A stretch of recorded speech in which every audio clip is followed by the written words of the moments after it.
Thank you very much. I'm aware that round of applause wasn't for me. So, my name's Phil Cowley. I'm chair. Thank you. Thank you.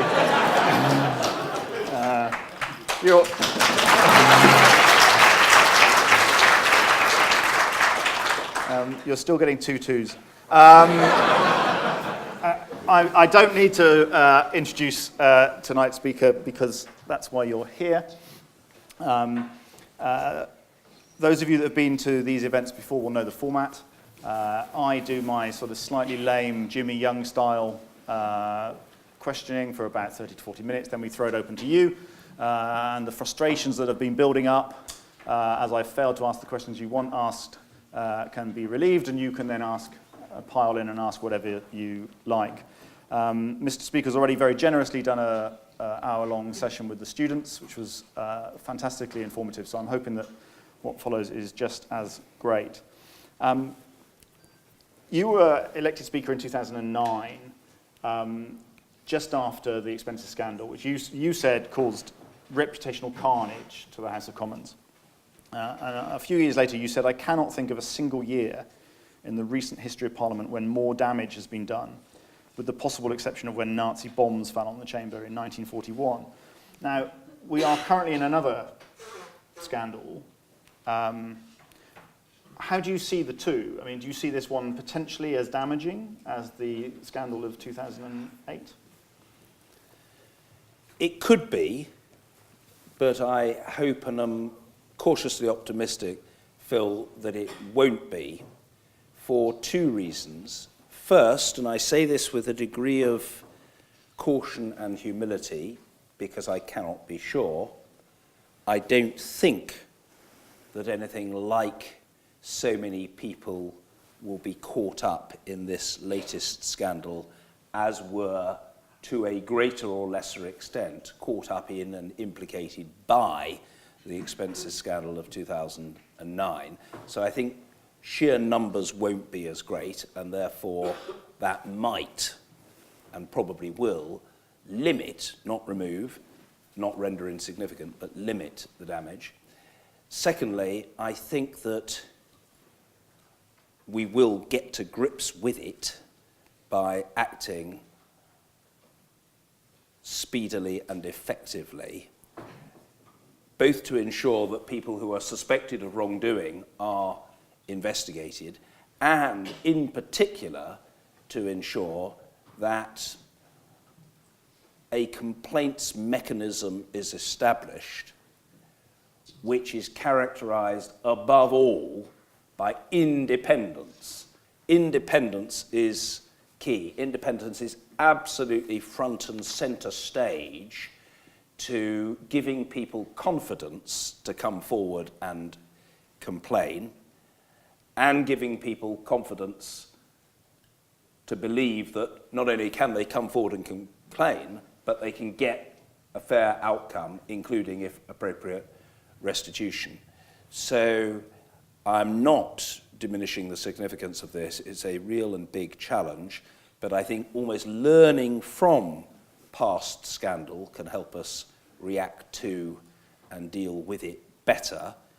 And I think for the other reason I've explained, it's not quite in the same category as the expenses scandal. By the way, I should just say, in responding to your first question, Phil, it's a pleasure to be here. Thank you for having me. And I have a rather Anarakish devotion, ladies and gentlemen, to visiting universities, because I enjoy meeting, talking to and hearing from students and academics and members of civil society who turn up very often at events of this kind.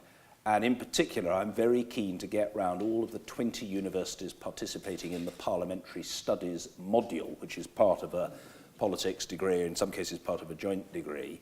And Queen Mary College London University is the 13th of the 20 that I've visited, and I'm keen to get round the remaining 7. Now, this is a great university, whether you measure it by research excellence, whether you measure it by teaching excellence, whether you measure it, indeed, by the gold award that the university won, to its huge credit, for its work in public engagement. So it's a fantastic institution, and very different from other universities within the Russell Group, as has been explained to me, the makeup of this place is dramatically different.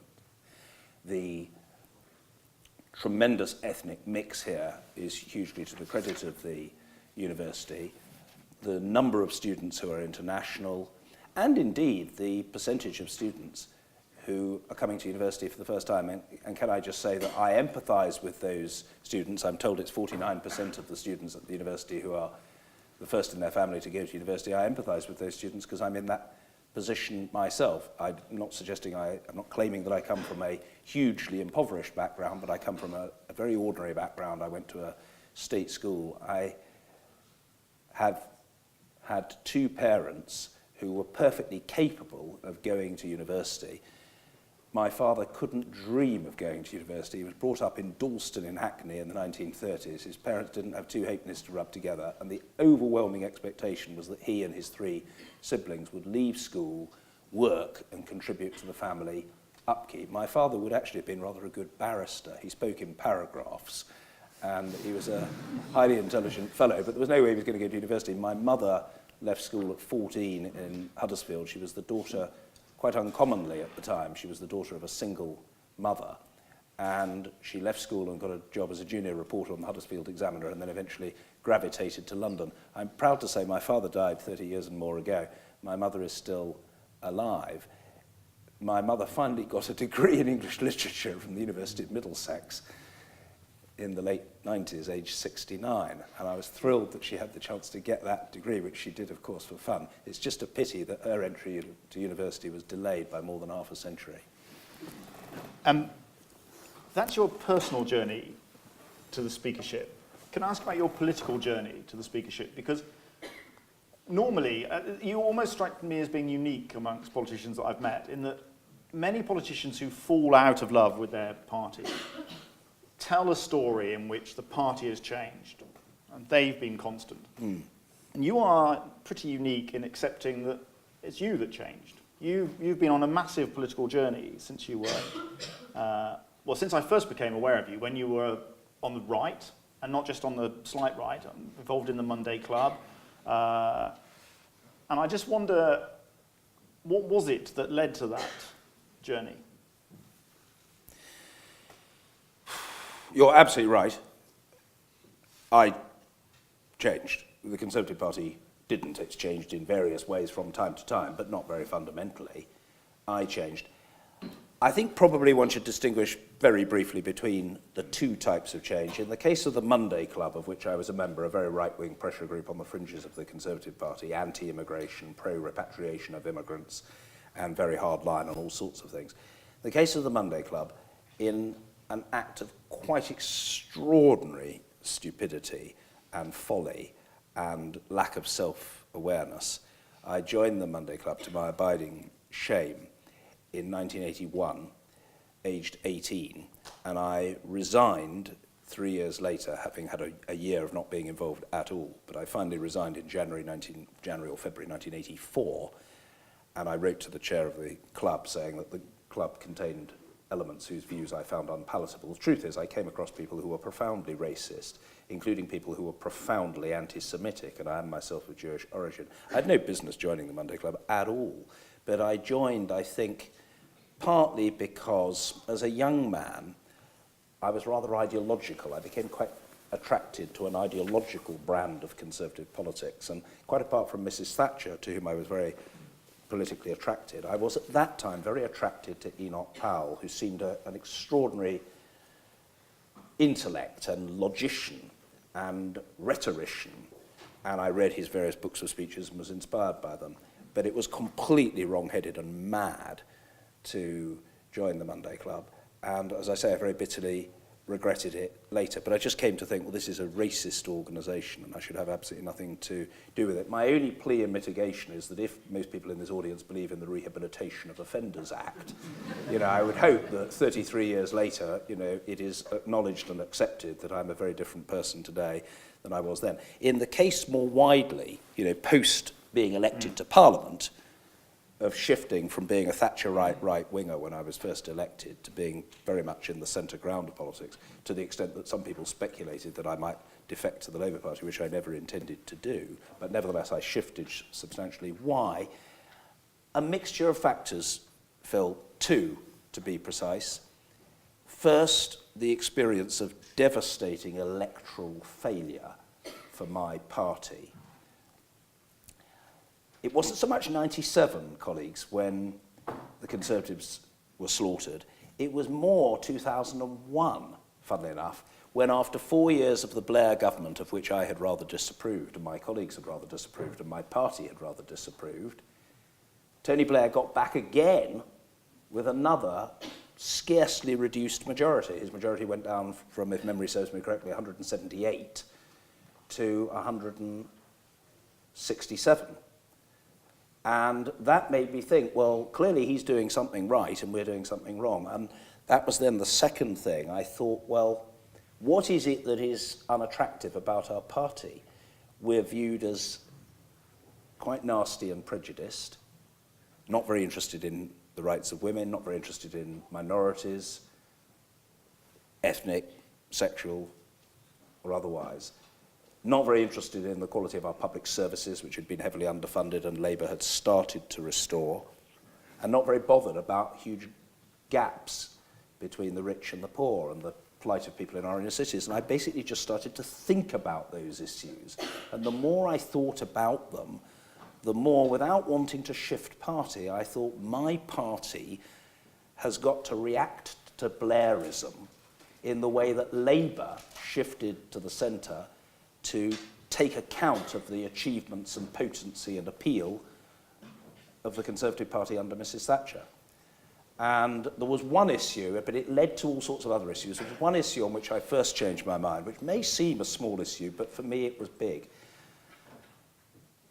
I had voted at least once, if not twice, for the retention of the statutory discrimination against gay people for the unequal age of consent. And I think in doing so, I was uncomfortable. I did so as most Conservatives at the time did, but I thought, I'm not quite sure what the rationale for this statutory discrimination is. And I went away and talked to teachers and to people in the church in my constituency, and it was quite obvious that the statutory discrimination was really just historical and symbolic. And it didn't achieve any benefit, and arguably it was damaging in health terms to a lot of young people who couldn't be open about their sexuality, because you couldn't be openly gay before the age of 18. And so I decided, well, next time this matter comes up, I'm going to vote for reform. And there was a Tory MP who's now in the House of Lords, a really decent, patrician, moderate, left-of-centre Tory MP called Tim Boswell, himself straight, married, parent, I think grandparent, whatever, who'd long supported an equal age of consent at 16. And Tim said to me, John, if you've decided to vote for change, can I offer you a word of advice? And I said, please do. And he said, speak in the debate. A, because you should explain to the House why you've changed your mind. And B, he said, the House is rather tolerant of and receptive to people who want to explain a change of heart. It was very good advice, and I took it, and I voted for 16. And it then led, this may seem curious to you, but it led to me rethinking my attitude to quite a lot of other matters. So all I say whenever I'm accused, and it's sometimes done in an accusatory way, not by you, but it often is, when I'm accused of having changed my political views on a very substantial scale, I always say, oh, it's absolutely true.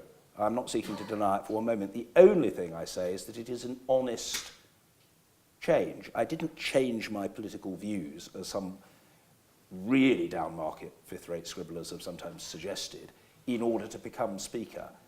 That is, to be blunt, bullshit. And it is very low-grade bullshit. I changed my views because I changed my views. And the fact that subsequently that both attracted huge opprobrium from my party, the Conservative Party, and a lot of support from other parties, it is a matter of fact, but it wasn't done as an act of political opportunism. It was done as a matter of political conviction.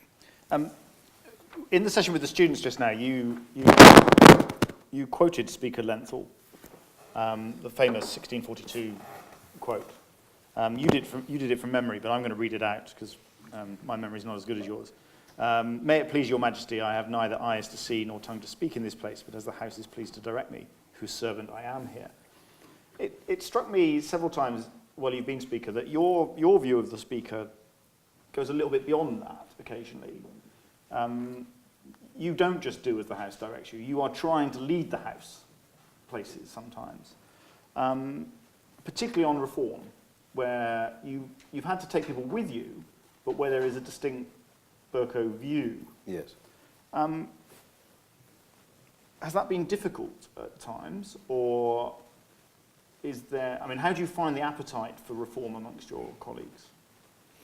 It can be difficult because there are quite a lot of colleagues, notably people who've been around a long time, but not always exclusively people who've been around a long time, who are not so keen on reform, who feel, well, things are fine as they are, and why do we need the Speaker proselytising for change or seeking to be a catalyst for or a trailblazer of change? We don't need all this change.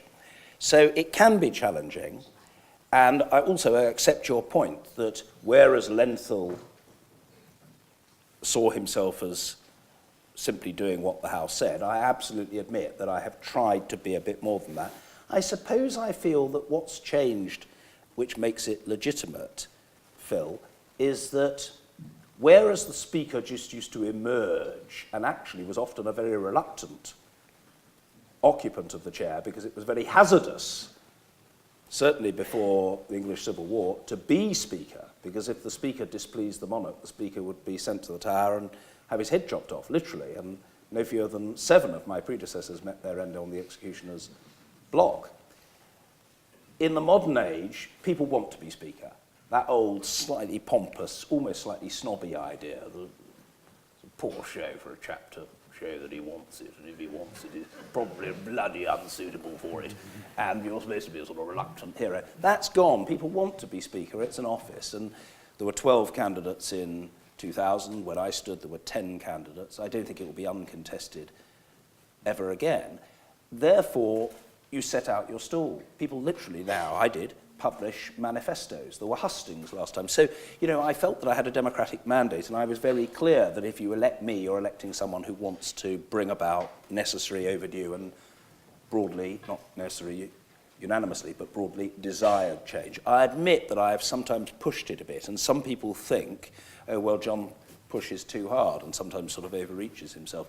Generally speaking, I think, if I may say so, it has been effective in that we have achieved over the last 8 years a lot of change. I say we, not just I, but the House has achieved quite a lot of change, and I think I've played my part in that. Have I sometimes mishandled something or overreached myself? Yes. I mean, I'm very happy with the outcome to a row 3 years ago about the position of Clerk of the House, which a lot of you may not even remember, but a few of you might.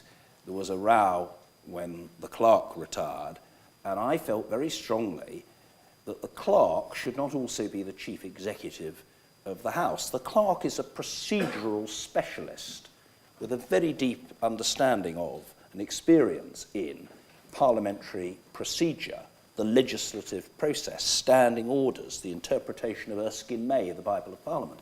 And it is a very learned person. But there is no particular likelihood on the law of averages that that person will also be the person that would be top of the school at the Harvard Business School. And the skill sets are just different. And the idea that the person who's Clerk of the House should also be in charge of the management of the House as a service provider and as a deliverer of fairness to employees, and as somebody who can decide what the building project should be, I mean, what order and how they should be choreographed and so on, struck me as bizarre. And so I said, well, the roles should be split. Now, at the time, I think I tried too little, too late, and too ineffectively to get an official split between Clerk and Chief Executive. The Clerk himself, the outgoing Clerk, was very unsympathetic. He thought the status quo was fine. The leader of the House at the time was Andrew Lansley, who was similarly I don't mean this in a hostile, nasty way, but he was just unsympathetic to my point of view. He didn't agree with me. And therefore, I sort of decided, well, I would try to bring about a change by having a wider variety of applicants invited. And I remember saying, well, just as the clerk can be a chief executive, wrongly in my view, the chief executive, somebody with a chief executive background, can be the clerk. There are loads of other clerks who are experts in parliamentary procedure. And the clerk of the Welsh Assembly and the Scottish Parliament, for example, is not a parliamentary specialist. That person is, in many cases, an ex-civil servant with experience in running things, running an institution that's an employer or a World Heritage Site or whatever. So I tried to do it that way, and I ran into trouble.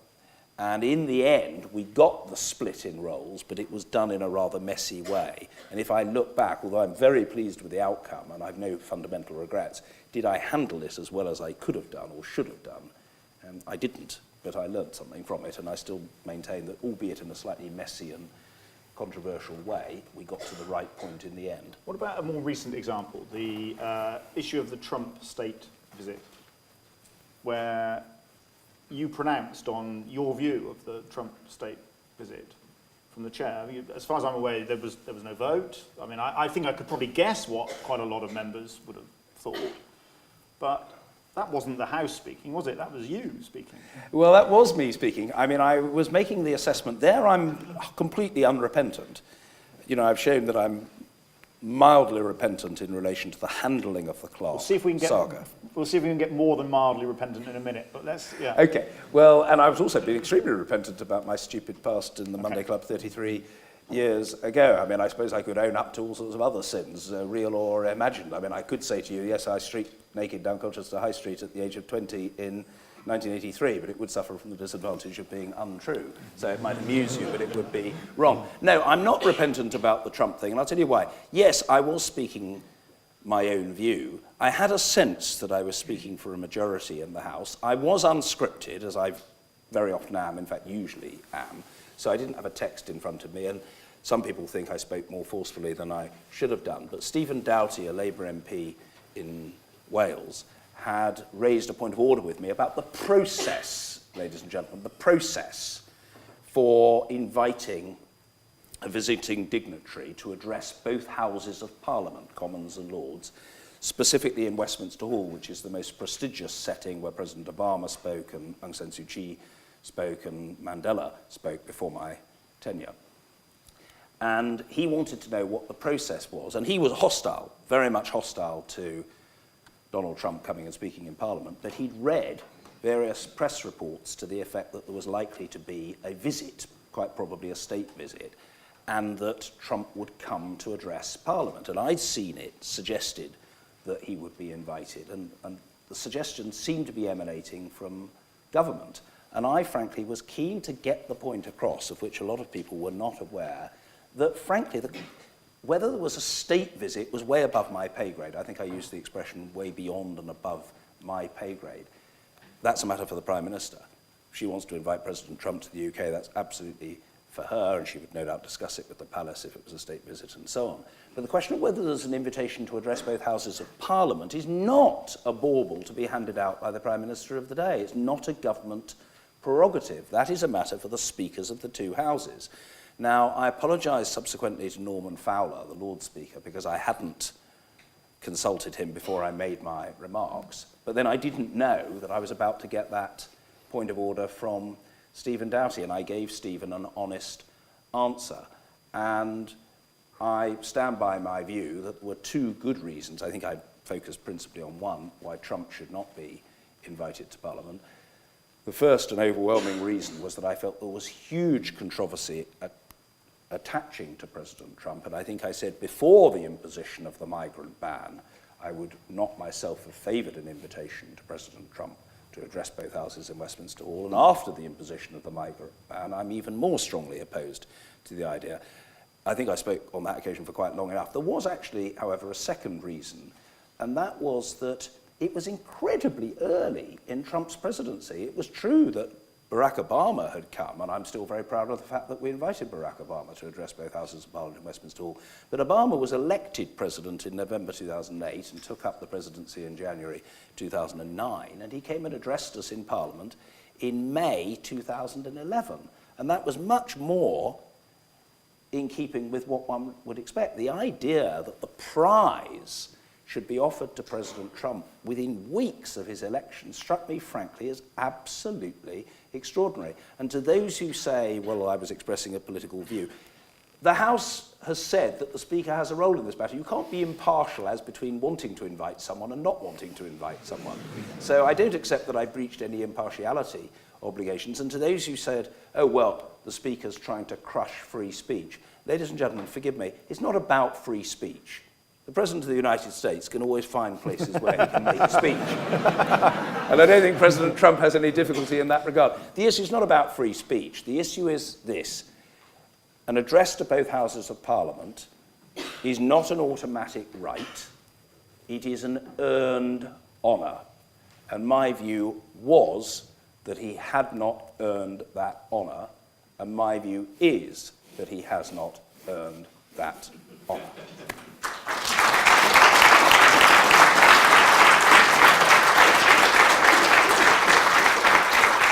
Now, I guess, Phil, that I could see, fairly quickly that it was going to cause some reaction. But I mean, I think, we can all make mistakes. I don't think that was one of them. But did I ever think, well, this is going to be fatal for me? No. I mean, there were people who were very angry with me, and a small number of MPs who tabled a motion of no confidence in me. But I genuinely felt, and it's very relevant to your point about, are you just speaking for yourself? I genuinely felt that I was speaking for a majority of my colleagues. And a lot of the Labour Party was almost, well, I'm certain to a man and a woman opposed to Trump coming, but a lot of Conservative members, as people do, came up to me privately and said, well said, Mr. Speaker, I don't want Trump coming here. Now, were they necessarily going to speak out in public? No. But did I feel that I was speaking only for a minority of the House? Frankly, I thought then, and I think now, that I was speaking for a large majority of the House. And I do feel that, to be honest, everything that has happened since has really served to vindicate my view. In terms of dealing with members, there's a lovely description of you once as being like a Victorian head teacher overseeing a noisy assembly. Do you ever sometimes think you've gone too far when you put someone down? Have you ever apologised to someone afterwards for the way you've responded? Yes. Yes, I think I have. I think I have gone over the top. I think on the whole, going over the top and being overly aggressive and overly angry was more a phenomenon of my early period as Speaker, because I think that something would annoy me, or I think that behaviour was untoward, and I would get very cross. And then over a period, and it may seem to you very obvious, but I think I wasn't a natural for it at first. I think I was naturally quite strong and authoritative, and I think I had a good memory, and I knew what I was doing in the chair, but I was sometimes overly abrasive and sharp with people.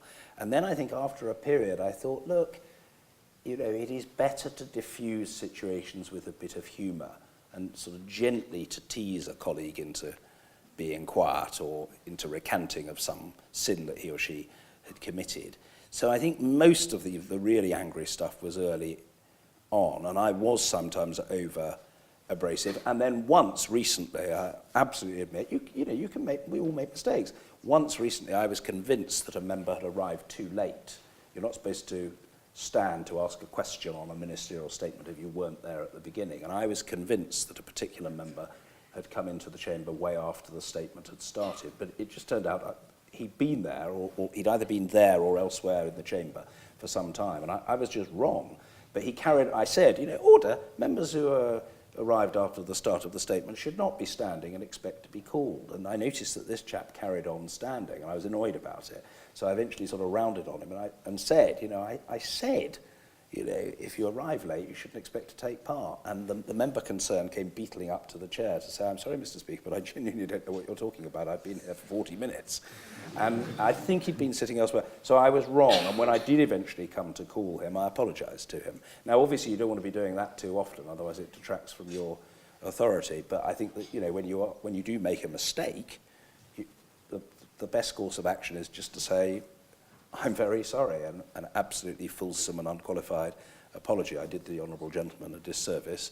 He was here, and we must now hear him. And he very graciously came up to the chair and said, I'm sort of surprised that you get it right as often as you do and wrong as rarely as you do, or worse to that effect. He was very civil and courteous about it. But yeah, I have sometimes got it wrong, but I've tried to learn from that. One of the innovations under your speakership is that Prime Minister's questions, which used to finish religiously after 30 minutes, has begun to creep up in length. In fact, the last one was over 50 minutes, so it's not even just sort of a couple of minutes here and there anymore.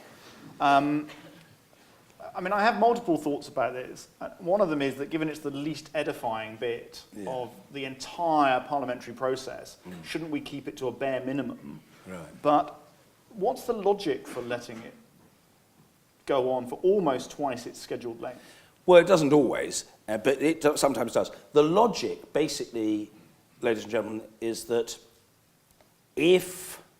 the original logic for extending it a bit, which was not extending it as much as I'm currently doing, was that if the Prime Minister had begun with a statement about recent deaths, in combat or some humanitarian tragedy, that was perfectly fitting and proper, and I wasn't protesting about it, but I didn't think, frankly, that it should be taken out of the time allocated for members to question the Prime Minister. So I used to think, right, well, we immediately need a bit of injury time because the Prime Minister has taken a minute or 2 minutes or whatever to make that announcement or to express that regret or tribute. I also thought, well, if there's a lot of noise and heckling, and I keep having to interrupt to calm people down, why should backbench members lose out? The Leader of the Opposition will always get his 6 questions because they come early in the session. That's the way it is. You tend to call the Leader of the Opposition at the point at which he wants to be called. But backbenchers who are lower down on the list, or who haven't got a question on the order paper and are trying to get what we call a free hit, which is when there are 2 members of the same party in succession, I immediately look across the House for somebody from the other side to break it up. Why should those people lose out because of the amount of heckling there's been? And then more recently, I'm afraid I've felt, and I'm not wanting to knock either of them, both are impeccably courteous to me, and I've had very good relations with both Theresa May and Jeremy Corbyn, but the exchanges between the front benches sometimes take a very long time. And I appreciate they're important, but I think it's also an occasion for backbenchers to question the Prime Minister. So I've tended to take the view, right, well, it's 12:18, and we've only got to the end of the exchanges between Theresa May and Jeremy Corbyn. And sometimes it's been 12:20, 12:21 after Ian Blackford, the SNP leader, has finished his 2 questions. But I've still got 14, 15 people on my list that I want to get through. So I'm afraid I basically take the attitude, well, let's extend it. Let's have backbenchers heard. Now, I'm told that the fellow who runs the Daily Politics programme and the Thursday night programme, the late night programme, Neil, Andrew Neil? Yeah, Andrew Neil. Yeah, now I'm told that he used to preserve the last 10 or 15 minutes of his Daily Politics programme on a Wednesday to talk about how Prime Minister's questions had gone, and that it greatly irritated him that that opportunity for him and his guests was missed because question time was still running on because of me. Well, it may come as the most enormous surprise to Andrew Neil, who cannot be accused of attaching insufficient weight to his own position or place in it. But the running of Andrew Neil's programme and his personal convenience or even opinion is not a material factor in my thinking. Now, he may say that that's absolutely shocking, but I couldn't give a flying flamingo what he thinks. I'm concerned about trying to do the right thing for the House, and I haven't generally had protests. You can't please everybody, but I haven't generally had protests. In a recent speech you gave, you outlined 3 reforms that you would like to see made to the Commons. You'd like the right of the House to recall itself under specific circumstances, the reform of private members' business to make it less easy to talk out or otherwise block private members' legislation, and you'd like a House Business Committee, the one bit of the right committee that recommendations that has not been implemented. Given that one mistake reformers often make is to want too much and then fail to get any of it, if you could only have one of those 3 reforms, which is the most important? The most important day to day is the House Business Committee. It may sound, ladies and gentlemen, really dull and uninspiring, but it is actually very important. We have had, since 2010, a backbench business committee, which is normally known by the shorthand BBCom. Capital B, backbench, capital B, business, capital C, committee, recommended by the Right Committee, championed even before the Right Committee was set up by me and other people, by me and my campaign to be Speaker. I said, I can't make this happen on my own, but I'm standing as a candidate who thinks that we should establish a backbench business committee. It's time the House, I think I used the expression, took control of its own core functions. So BBCom chooses the business one day a week, and it's backbench business, it's non-government business, but the backbench business committee will choose for debate something that backbenchers, maybe on the basis of an electronic petition, constituency representation, personal views, often cross-party matters they choose for debate, whether the government or the opposition front bench would want that chosen or not. And some backbench business committee debates have made a real difference. There was one which led to a huge Conservative backbench rebellion, which eventually led to the Tory party changing its position to being in favour of a referendum on British membership of the EU. Now, whether you think that's a good thing that they changed their position that way or not, what I'm saying is BBCom was effective in that matter and in a number of others. But we were also supposed to have, as you say, a House Business Committee so that government business would be scheduled.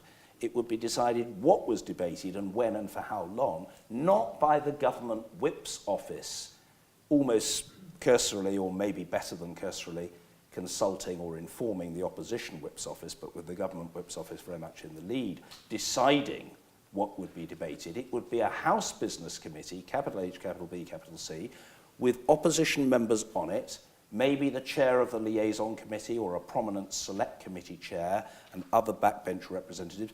I wasn't trying to boost my own power. It wouldn't ideally be chaired by the Speaker. It would probably be chaired by the senior deputy Speaker. Ideally meeting in public, though it wouldn't have to, and discussing and debating what shall we debate next week and the week after, and then resolving the matter with a votable proposition to the House. A perfectly sensible, modern, inclusive, democratic way to decide what is discussed, instead of which it's still decided by the government. Now, the Conservatives and Liberal Democrats committed to the creation of a House Business Committee. If I'm charitable, I'll say, well, the reason it didn't happen, and it was supposed to be by the 3rd year of the 2010 to 15 Parliament, it's simply because the sheer weight of business and governmental responsibility caused a momentary lapse of memory on the part of the Prime Minister and his Liberal Democrat coalition partners. They simply forgot. They overlooked it. They meant to do it. They didn't get around to it. In fact, being less charitable but more factual, that wasn't the explanation. What happened was that I think the backbench business committee proved to be rather more potent than Prime Minister Cameron had envisaged or ever wanted. And there was an occasion when Peter Bone, an outspoken independent-minded Tory MP, asked about the House Business Committee. And either because he misunderstood or perhaps deliberately, Cameron started banging on about the backbench business committee, which already existed. And he said how many days it had for debates. And Peter Bone called out, "Not enough." And very revealing it was that David Cameron replied, "My honourable friend says not enough. Let me say to him, more than enough." And that was very revealing. It was obvious that Prime Minister Cameron, frankly, wasn't best pleased about how significant an actor on the parliamentary stage the backbench business committee had become, and he was clearly determined to snuff out the chance of a House Business Committee. And as I've often had cause to observe, David Cameron was perfectly entitled to his view on that matter, but he did suffer from the rather material disadvantage of being wrong. Three short questions to finish off, and then we will take Q&A from the floor. The best speech you've heard since you've been Speaker?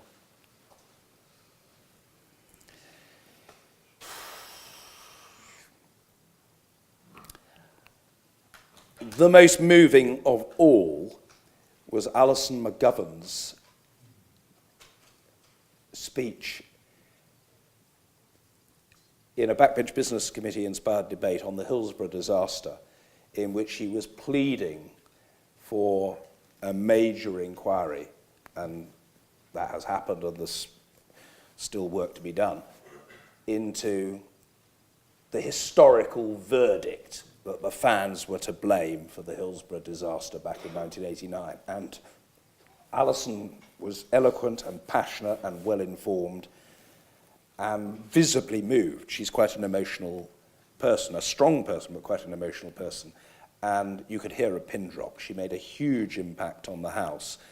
And am I saying that she's the best public speaker or parliamentary orator I've ever heard? No, I'm not suggesting that at all. I don't think she would claim that. She's very good, but I'm not suggesting that. But that was the outstanding speech that I remember more than any other. And if I picked a second, I would say Mike Freer, who's a Conservative MP in North London, Finchley. Mike Freer's speech in support of equal marriage on the same-sex marriage legislation was a stunningly good speech, a very brave, a very personal, and a very powerful speech. So during my speakership, those are the best two. Otherwise, I suppose, if I look back at who the best parliamentary orators have been in my time, people often talk about William Hague. Well, William Hague's a very, very good speaker in an Oxford Union sort of way.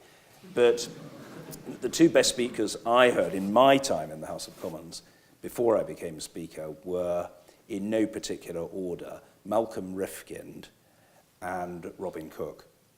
I mean, Robin Cook was not just a very fine speaker. Robin Cook was, I think, the most formidable debater that I heard in my time in the House. I mean, that man had a razor-sharp mind. He was so quick. And, of course, I wasn't there for his arms to Iraq speech in the mid-90s. I wasn't a member of Parliament then, but it is said that he made the most brilliant speech, which did the Conservative government huge damage. But, I mean, Robin was a formidable intellect and a formidable parliamentarian. Robin wasn't always enormously popular. I don't want to speak ill of him. I came to admire him enormously. He wasn't always hugely popular, partly because he found it not only difficult, but quite unnecessary to conceal his view that he was by some margin the cleverest person in the room. But he was. On the subject of great parliamentarians, the question that I often ask at the end of these sessions, but I think you've already answered it, is who was your political idol when growing up? But I take it from your earlier answer that your political idol when growing up was Powell. I really had two. Margaret Thatcher was a heroine of mine, and I am very ashamed of it, because Enoch Powell's views on immigration and race relations and repatriation were absolutely wrong, and they were immoral, and I think they were hugely damaging to race relations for a considerable period, to the reputation of his party, and I completely disagree with him and have done for over 30 years, but just to be absolutely clear about that. But at the time, if we're talking when I was growing up and becoming interested in politics, age 16, I met Enoch Powell a number of times, and at the time I admired him, and I was wrong-headed about that, but I did, partly because he was a formidable speaker and very clever and so on and so forth. He was utterly wrong. Margaret Thatcher I regarded as a heroine, and I met Mrs. Thatcher. I went to listen to her speak at the last public meeting in the Finchley constituency that she held when she was leader of the opposition, just before she became Prime Minister in 1979. And I suppose I must have been quite pushy, because I sidled up to the front at the end of the meeting and met her and said how much I'd enjoyed her speech. And I was 16 at the time, and I've always remembered, I think it was either the 1st of May 1979 or April the 30th, 79, and she said to me, "Mr. Bercow, are you a member of the Young Conservatives?" And I said, "Well, I'm afraid I'm not, Mrs. Thatcher, but I have come to hear you, and as I've said, been greatly inspired." "Well, you most certainly should be," she said to me. And she proceeded to tell me where to go to join, and I was very impressed by her. I mean, I still think she was a huge figure, and she was a transformative Prime Minister in the way that Attlee, well, not in the same way, but she was a transformative Prime Minister, one of the two most transformative Prime Ministers of the post-war period, Attlee being the other. And she was brave and gutsy, and she was in a male-dominated party, and she beat the lot of them. And she was very formidable, but she was also profoundly wrong about a number of things. And there were huge gaps in her record. And you know, my hero, is she today a heroine of mine? No, absolutely not. I've got a number of heroes. Martin Luther King, Gandhi, Eleanor Rathbone, who was an amazing parliamentarian representing the university's constituencies, who did huge amounts for women and for Jewish victims of Nazi genocide policy and so on. So there are various people who are heroes or heroines of mine. And is Mrs. Thatcher a heroine of mine today? She isn't. And is Enoch Powell? Absolutely not. But, you know, I'm trying to answer you absolutely honestly. And final question. If you had a piece of advice for a young person interested in going into politics, what would that advice be? Do something else before you go into Parliament. You know, I'm all in favour, Phil, of people, massively in favour of people getting involved in politics as young people. I'm absolutely passionate about public engagement generally and engagement with young people in particular. I spend a lot of time going to schools, not just in my own constituency, which any MP ought to do, but more widely, and universities. And every year I chair the UK Youth Parliament on its annual sitting in the House of Commons on a non-sitting Friday. It's tomorrow, by the way, the 9th year in succession I'll have been chairing it, and I always go to their conference wherever it is in the UK, and I've done that since 2009, and will go on doing that if they want me to do so. And I always say, get involved, join a party, join a pressure group, publish a pamphlet, get involved in campaigns. But if you want to be a parliamentarian, you should definitely do something alongside any youthful political activity different from politics. You shouldn't go to university, become a research assistant to an MP, and then become an MP. You should get a job, whether it's in industry or commerce or the city or the health service or teaching or the charitable sector or working to fight global poverty or whatever it may be. A, because it will make you a more rounded and better MP when you get there, and B, because it will actually make it more likely that a political party will select you as a candidate. So that, I think, would be my advice. When you got into Parliament, if any of you young person goes into Parliament, what would my advice be? It would be to do one thing I didn't do, you know, in trying to progress as a parliamentarian. I honed my debating skills and my questioning skills, my power of interrogation, my knowledge of parliamentary procedure by spending a huge amount of time in the chamber. But I was very much a generalist. I was a sort of jack of all trades. My strong advice to anybody newly elected to Parliament would be specialise. Specialise. Specialise. Don't try to be a generalist. Don't try to take part in everything. Establish a reputation on one subject or possibly two, and if it's two, preferably very different subjects from different government departments, and maybe one domestic and one international, in which you are really respected by the House. And don't try to pop up on everything. People who try to pop up on everything tend to be heard less respectfully. And I think that, you know, I think I became a good debater and a good questioner, but I think that for quite long periods I was probably rather discounted because people thought, oh, there goes John. You know, he feels he has to sound off about everything. And that was a valid criticism. If I started again, I think I would try to specialise earlier. Okay, brilliant, thank you. We will now take questions from the floor. We should have some microphones, I think. Brilliant, thank you. You can pop up and sound off on anything now in the way you were just told not to. So let's take this chap down here in the white T-shirt. We'll start there. If we can keep questions as short as possible, and we will try to keep answers as short as possible, and then we'll try and cram as many of you in as we can. So you first, sir. If you talk to the average person on the street about PMQs, they probably wouldn't have a very high opinion of it. Do you think that it's a place for scrutinising the government, or do you agree with a lot of people who would say that it's too raucous? I do think that it allows scrutiny up to a point, and I wouldn't want to get rid of it. I've lost count of the number of countries I've visited around the world where they say we wish our Prime Minister had to come and respond to questions each week. So I wouldn't throw the baby out with the bathwater by scrapping it. But you put it very succinctly. Do I agree with those very large numbers of people who will say it's too raucous. The short answer is I do. The fact is, it's not representative, ladies and gentlemen, of the rest of the week. Most of the rest of the week it's much quieter, I won't say necessarily cerebral, but sometimes quite cerebral, and much more measured, fewer people attending, because people tend to attend when they want to speak, and that's perfectly proper. There are lots of other elements to the MP's job. It's not like sitting in a classroom. People can be doing other things that don't require them to be in the chamber.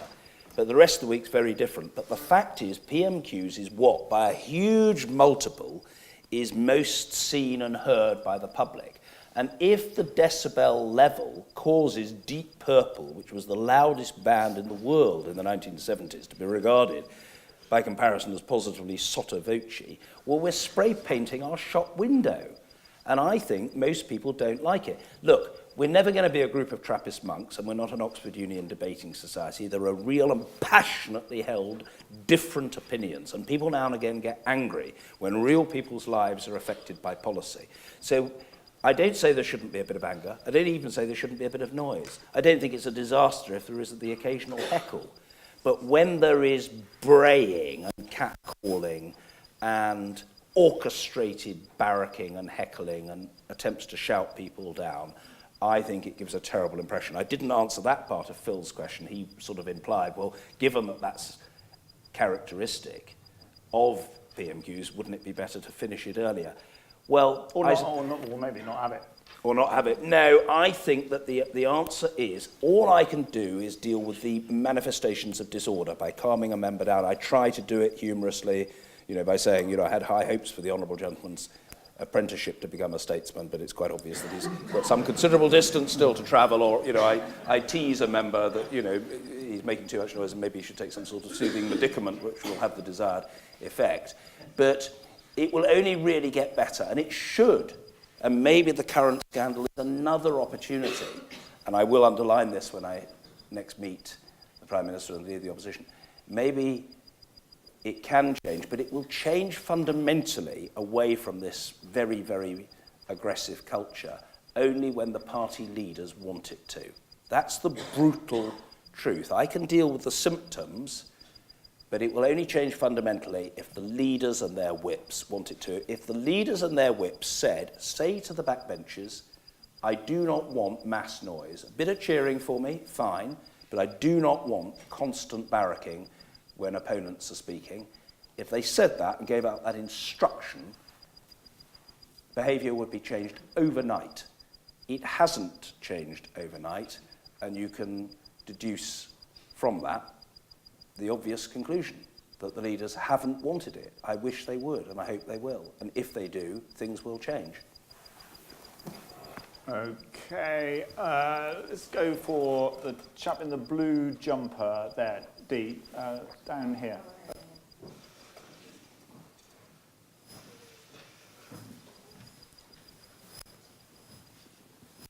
It's a very short question.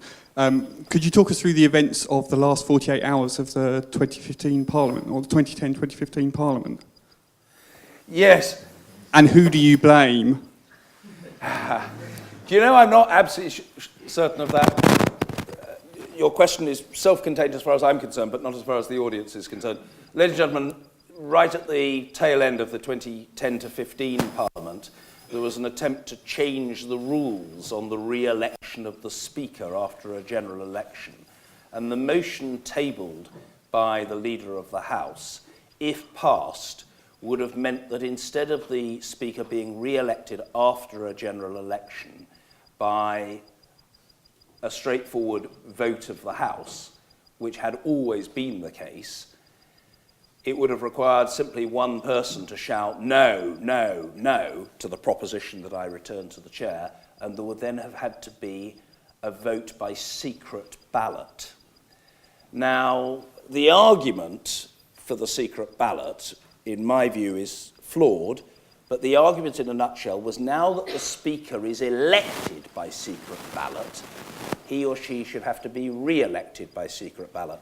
That thesis is fundamentally flawed because the proponent of it is not comparing like with like. When there is a vacancy for the Speaker, there's a number of candidates. The House decided, I didn't actually favour this as it happens, but the House decided that it would conduct the election of the Speaker by secret ballot so that colleagues could privately choose who they wanted to be Speaker.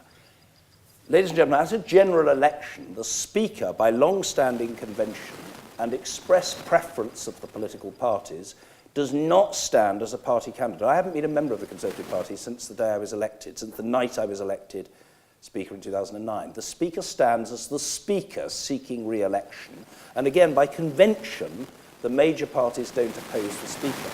And the working assumption, therefore, the logic is that the Speaker is re-elected in his or her constituency to the House as MP for the constituency, but in the expectation that he or she will continue as Speaker.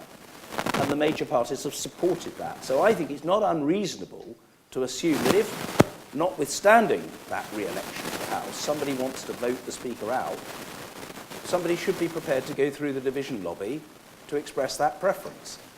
I think that David Cameron, William Hague, Michael Gove thought in the run-up to the 2015 election that if it was left to a straightforward division of the House, I would be re-elected again. But that if they could make it a secret ballot, people might think, well, within the privacy of the secret ballot, and particularly if they were encouraged by Cameron, Hague, Gove, etc., they might be inclined to try to vote me out. What happened was that there was no plan for that reform to be discussed by the end of that Parliament at all. The Procedure Committee was not asking for it in that final week. The Procedure Committee had actually argued for the vote to come forward earlier, and the government had ducked it.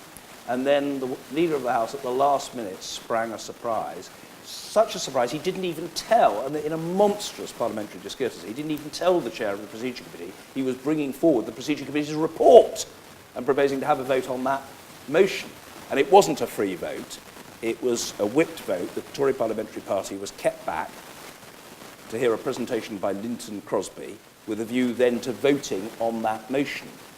And William Hague came to tell me about it at 5:30 p.m. the night before to say the government was that night tabling that motion. And he said it will be a free vote. Well, it wasn't going to be a free vote.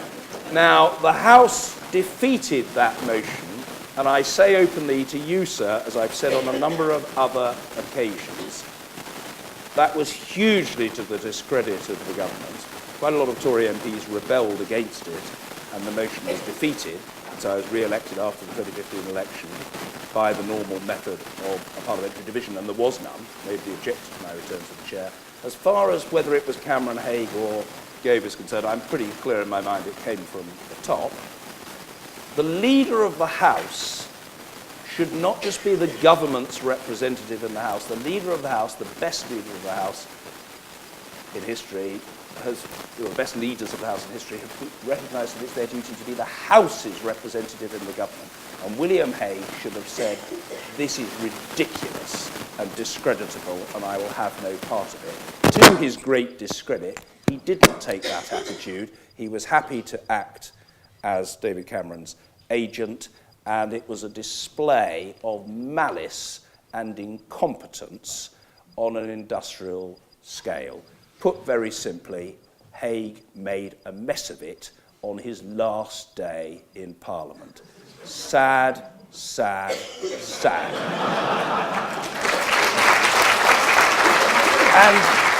And my friend, I know I do tend to be rather gentle and restrained and understated in these matters. One of these days I'll tell you what I really think.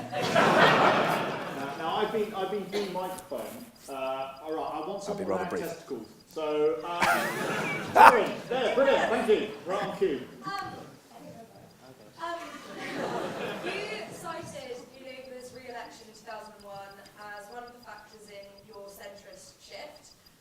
So my question would be, do you think the Tory party needs some rebranding?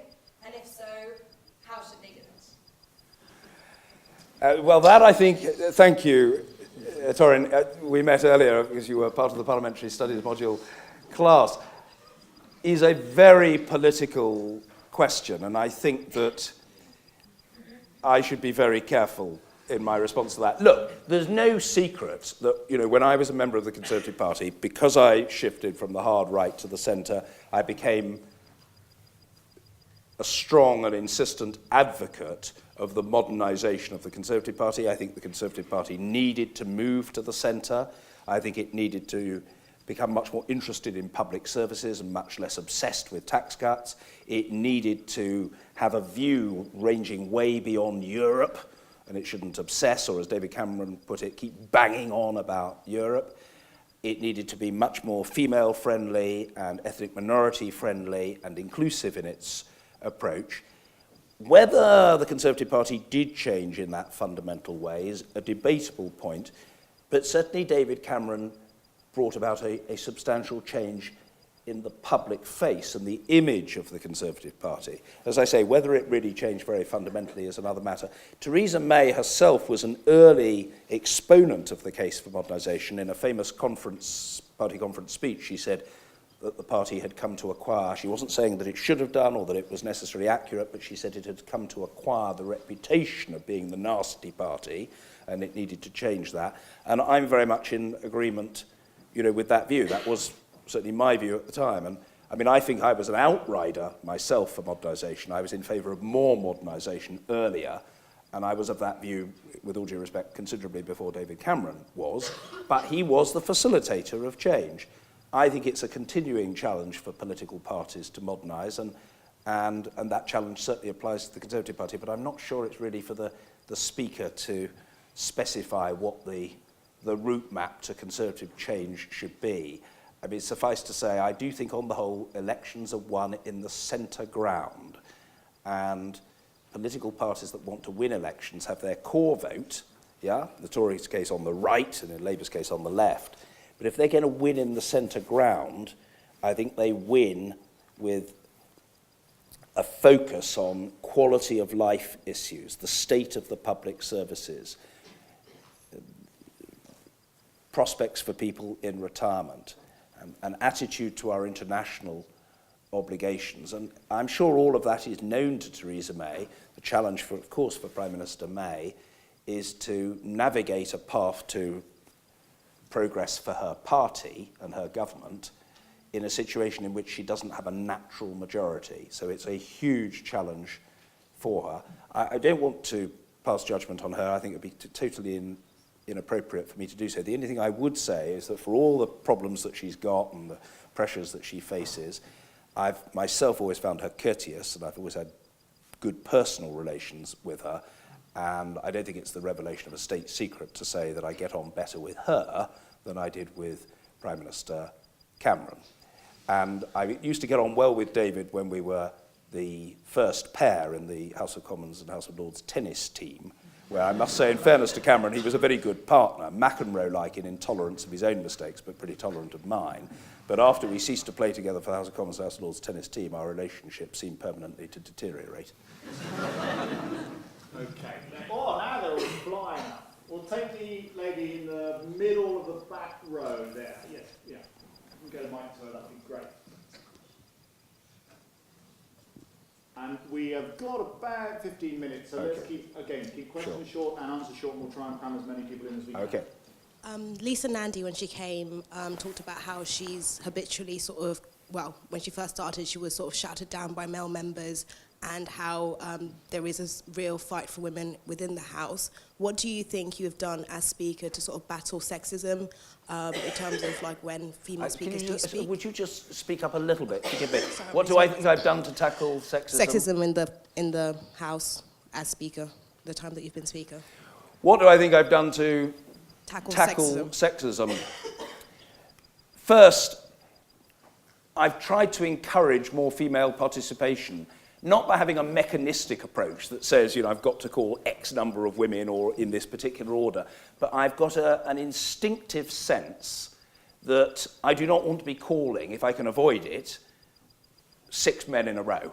I don't want to be doing that. I'm constantly looking for a balance between parties, a balance between intakes, people who came in 40 years ago and people who came in a few months ago, a balance on particular subjects between proponents of one point of view on, say, Brexit, and proponents of an alternative point of view on that same subject, And I'm constantly thinking about the gender balance in debates. That's one thing that I've done in a way that I suspect perhaps it wasn't done so decidedly or with such a focus in the past. Secondly, very early on, and this isn't just about women, but it is about family friendliness, I took the view, frankly, it was absolutely ridiculous when I stood for election as Speaker that there was a shooting gallery in Parliament where people could go pistol shooting, but there was no nursery which MPs and staff could pay for to broker a better work-life balance. Well, 8 years later, I'm pleased to say we have a nursery which MPs and staff can pay for, and it's very well subscribed indeed, thank you very much, but we have no shooting gallery any longer in the House because it's been closed down, and that seems to me to be an altogether more satisfactory state of affairs. I have myself also commissioned research from Sarah Childs, Professor Sarah Childs, who's written a wonderful report. She's an academic at Bristol University and well known to Phil. She's written a report called The Good Parliament, which is an intended route to a gender-sensitive parliament.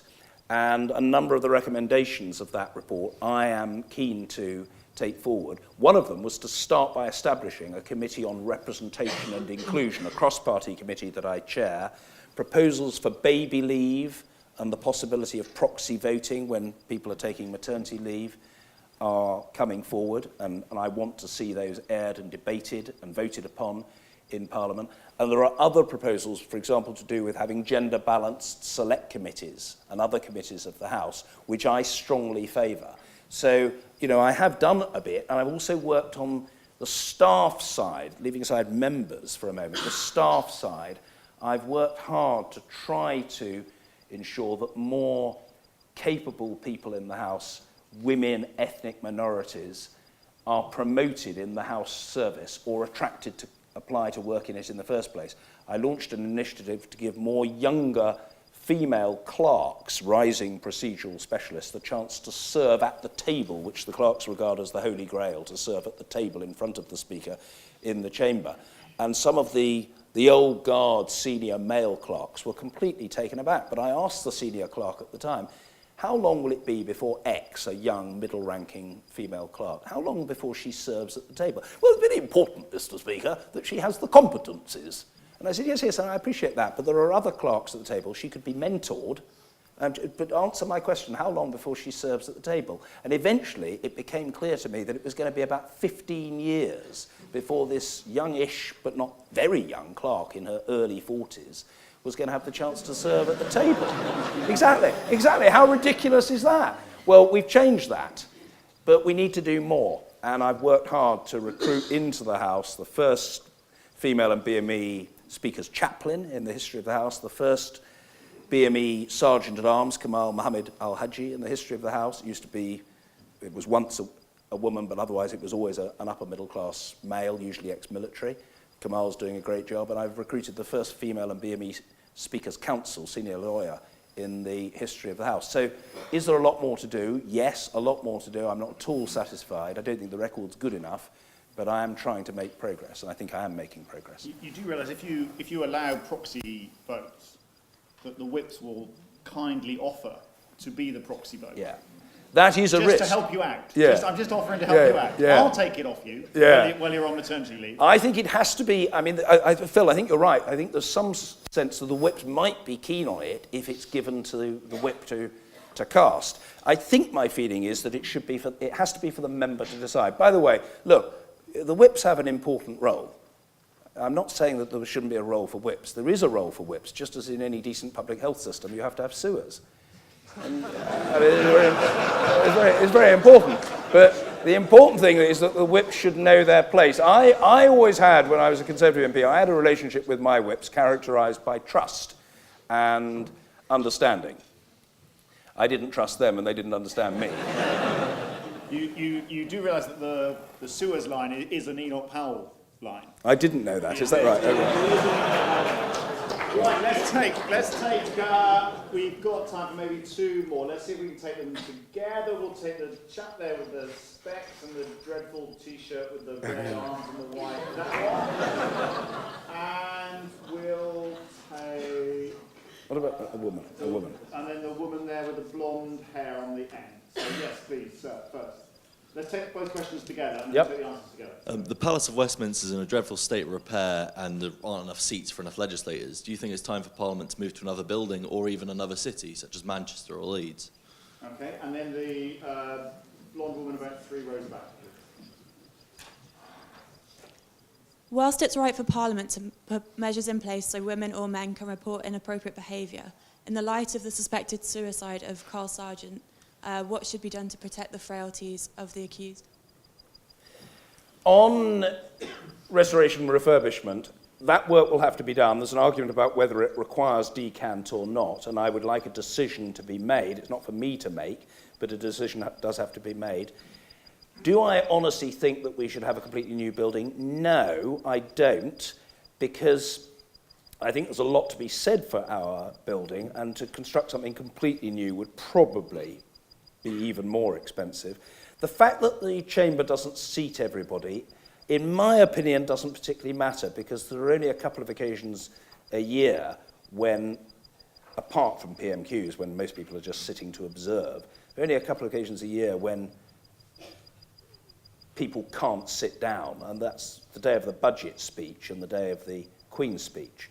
And I think that if you change the chamber, the intimacy would be damaged and the acoustics would probably be inferior. So I don't think personally that that's a problem. And moving to another city, no, I'm in favour of having political debates, perhaps between the party leaders or between the Health Secretary and the Shadow Health Secretary, or the Education Secretary and the Shadow Education Secretary, in either big town halls around the country, possibly chaired by the Speaker, if people wanted it, or in great universities around the country. And I think there'd be a lot of interest. I don't think people are uninterested in politics. I think they're often irritated by the way the spats take place. But are they interested in the issues? I think they are. I don't myself favour going outside London to one of the big cities, because the fact is, even with modern communications acting as a help, government departments are principally based in London. And I think it would not be workable to have that and ministers having to travel to debates in Manchester on a day-to-day basis. In terms of protection of the frailties of the accused, I think that's incredibly important in the light of what's happened in Wales, but it was predictable. And even if people are suspected of wrongdoing, they may well need and should be given help, understanding, support. For example, it may be, I'm not referring to any particular case, but it may be that somebody who is suspected of committing or has committed an offence, or even something that's not an offence but is widely regarded as an abuse. Such a person might have real problems in his or her own life and needs support in tackling them, or living with them and managing them. And I think that is part of our responsibility.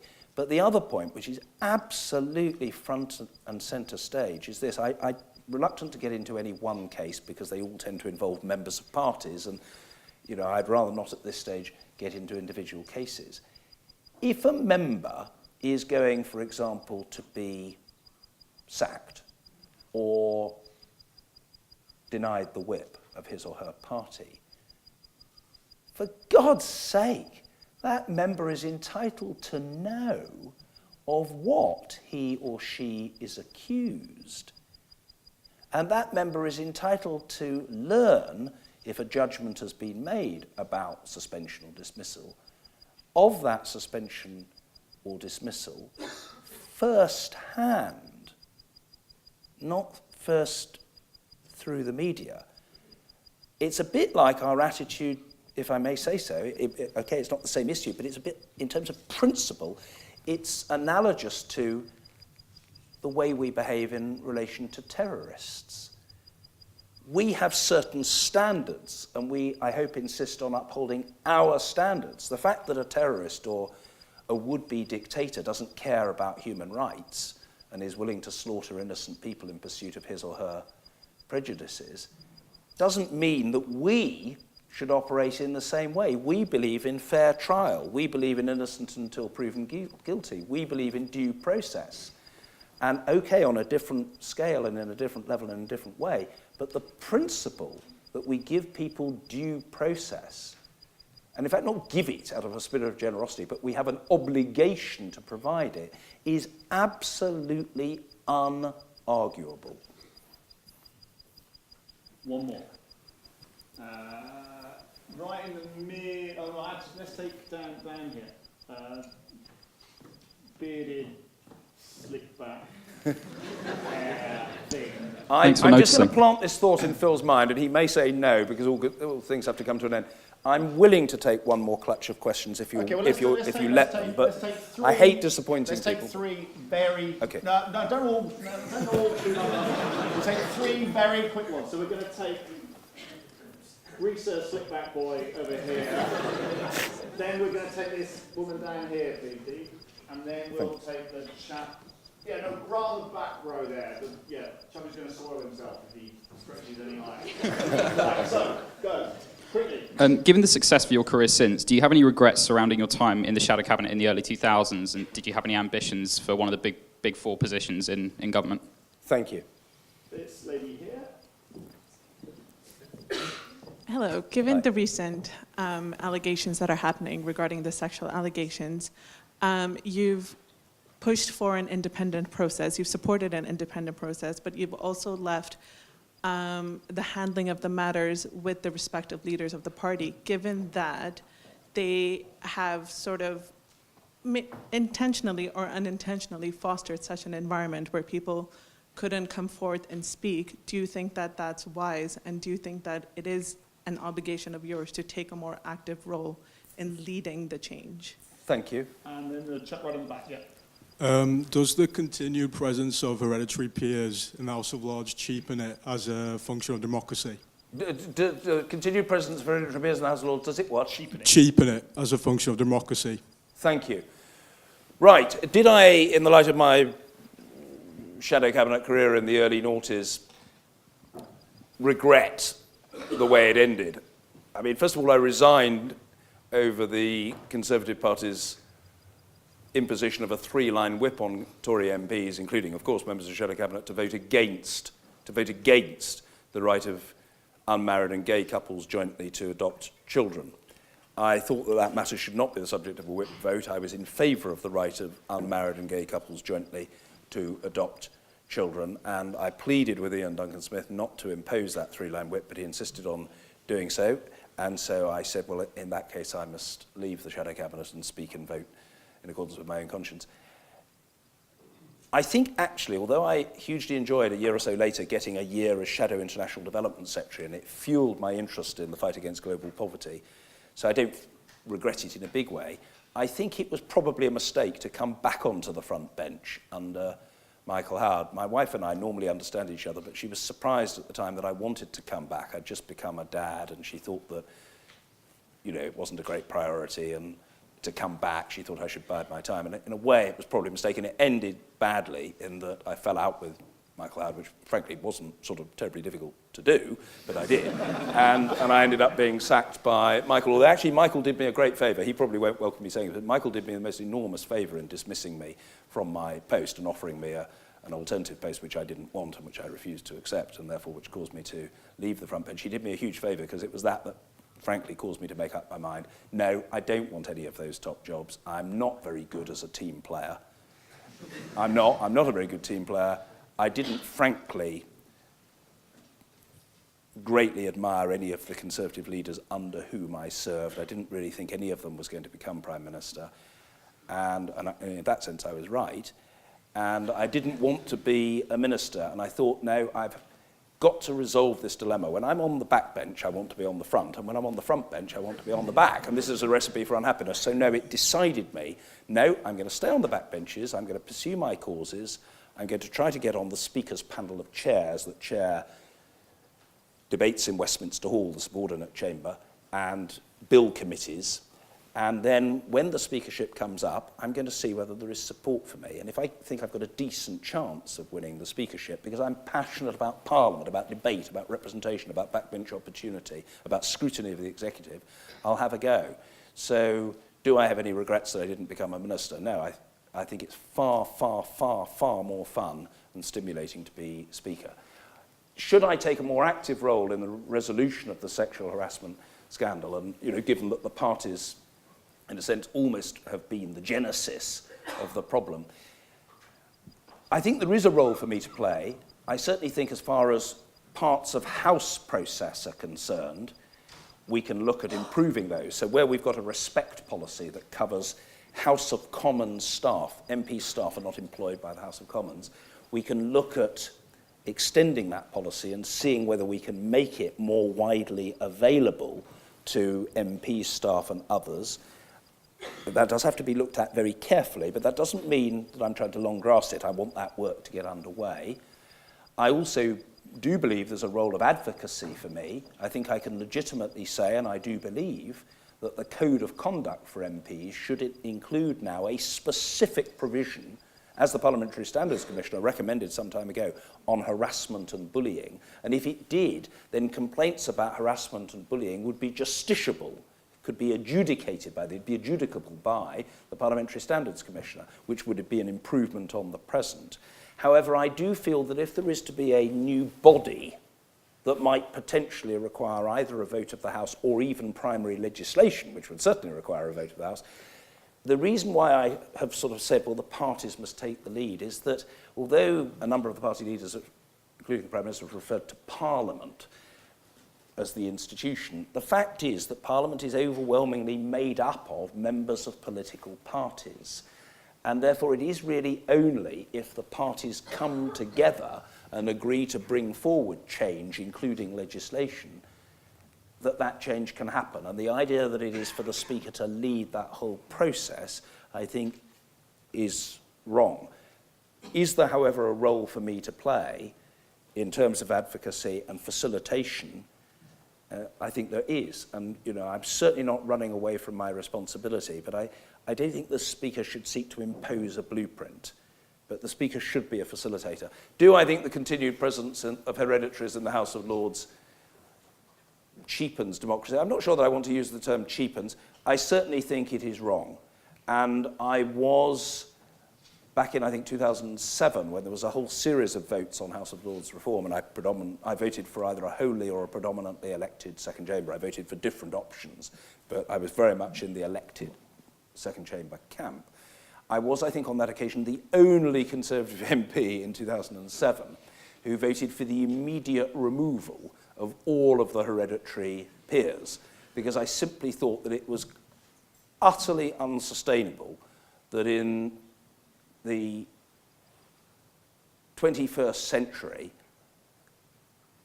a part of the legislature should include people who were there by accident of birth. Now, I think that my view was a pretty unremarkable view, though it was remarked upon that I was the only Tory MP who voted for the immediate removal of the said hereditary peers. What you might think is mildly amusing about it is that my constituency chairman at the time, who I hasten to add was a very supportive and good constituency chairman, was himself an hereditary. He wasn't in the Lords at the time. He was James Younger, the son of the late George Younger, Secretary of State for Defence and Secretary of State for Scotland. And James was very keen to become, it wasn't totally clear at the time, but it became clear later that he was very keen to become an hereditary peer. And he did become a hereditary peer. And I hasten to add James Younger, who is, I think, even now a member of the government, you know, he's a very capable chap, and he was a very good Conservative Association chairman for me. He lives in my constituency. He's a very agreeable fellow, but he is an hereditary peer. And there was no froideur in our subsequent conversations. He showed no indication of hostility or resentment. But one or two people said to me, John, it's quite amusing that you were a key advocate of this. Your own constituency chairman is one of these hereditary types, and he might possibly take umbrage. And I said, well, when's that ever bothered me in the past? Thank you very much. That was a fascinating session. It was shown that you don't bear any grudge against William Hague at all. Downstairs, just outside... William, I should just say, by the way, sorry, You're Phil, coming between them and the wine, you know that. All right. Well, William improved the Conservative Party's representation in Parliament from 165 when he became leader in 1997 to 166 at the 2001 election. Now, on my reckoning, no, to be fair, I mustn't do him a disservice. On my reckoning, William would have become Prime Minister at that rate of progress at the age of 840.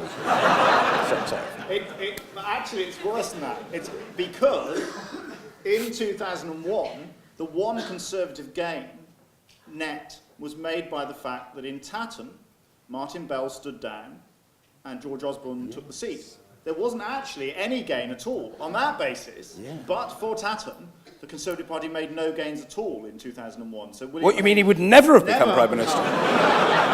What a tragedy for the nation. On that note, on that Hague bombshell, outside there is some wine.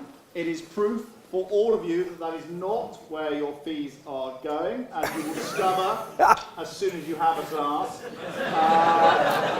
But please show your appreciation in the usual manner.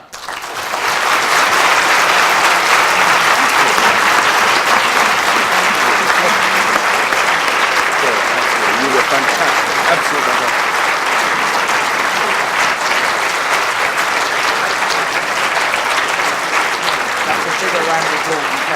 Wow. I just want to say thank you. What order? What's not to like about talking to and hearing from students? It's been huge fun. Thank you very much.